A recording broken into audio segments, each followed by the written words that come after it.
Ympäristötunteet. Herättävätkö ilmastonmuutos ja luontokato aiheina sinussa jotakin tunteita, ja jos herättää, niin millaisia tunteita? No ehkä ainakin sellaista huolestuneisuutta, mutta sitten kuitenkin tavallaan sellaista halua ja kiinnostusta itse vaikuttaa niihin asioihin. Ilmastonmuutos ja luontokato herättää kaikki mahdolliset tunteet. Surua ja välillä sellaista melkein jotain epätoivoa, mutta niin. Ja vihaa vähän kanssa. Pelkoa, surua, vihaa, ahdistusta. Totta kai mua nyt pelottaa ja suututtaa, varsinkin suututtaa.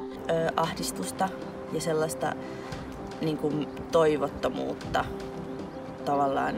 Ja se on välillä myös tosi lamaannuttavaa. Surua ja pelkoa ja ahdistusta tulevaisuutta kohtaan ja kaikkia menetettyjä lajeja ja hienoa menetettyä luontoa kohtaan. Mutta välillä myös jopa sellaista vihaa.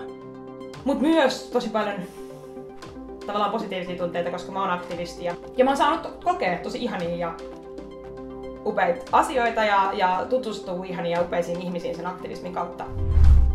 Ympäristökriisi voi herättää monenlaisia tunteita, jotka voi joskus olla vaikea edes itse tunnistaa. Tunteet ovat normaaleja ja niitä kannattaa välillä pysähtyä tarkastelemaan kuin ohitse lipuvia pilviä. Omia tunteita ei voi valita, mutta siihen voi vaikuttaa, kuinka niiden pohjalta toimii.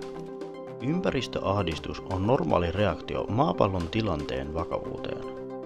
Omista voimavaroista ja hyvinvoinnista on tärkeää huolehtia. Jos maailmantila ahdistaa tai pelottaa, kannattaa tunteista puhua ääneen. Tunteet ovat myös toiminnan taustavoima.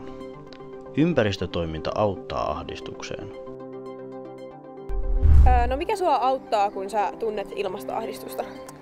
No, tämä toiminta, tää ilmastosoturitoiminta on auttanut kyllä tosi paljon, koska me keskitytään oikeasti semmoiseen konkreettisiin tekoihin. Mun mielestä ympäristöahdistus ja semmoinen maailmantuska, se on paras tunne, joka mulla on, koska se tarkoittaa, että mä välitän. Mua ainakin auttaa se, että mä oon löytänyt muita ihmisiä, jotka kokee samalla tavalla. Ja usein puhutaankin siitä, että aktivismi lähtee tavallaan ahdistuksesta, että nuoret on ahdistuneita ja sen takia ne lähtee kaduille. Mut oikeasti mä uskon, että se lähtee rakkaudesta.